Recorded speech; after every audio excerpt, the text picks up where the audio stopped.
Good morning বলবো না good afternoon বলবো বুঝতে পারছি না। মনে হয় 12টা বেজে গেছে, মানে কম বেলা হলো না। সেই সকালটা তো হয়েছে, সেই কোন সকালে হয়েছে সকালটা, আর এখন তো দুপুর হতে এলো। তো প্রতিদিন লেট হয়ে যাচ্ছে কাজ করতে করতে।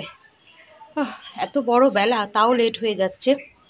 তবে আলিস্যি লাগে, এখন টানের সময় তো। আর শরীরটাও ঠিক খুব একটা জুতের নেই। আমার শরীর খারাপ এখনও আছে, আবার বাবা বিছানায় পড়েছে, বাবারও ঠান্ডা লেগেছে, জ্বর, এখন শুয়ে আছে।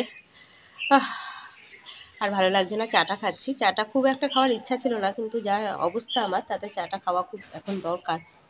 তো ব্রেকফাস্ট হয়ে গেছে, করলাম, লেট হয়ে গেল, খানিক আগেই সারলাম।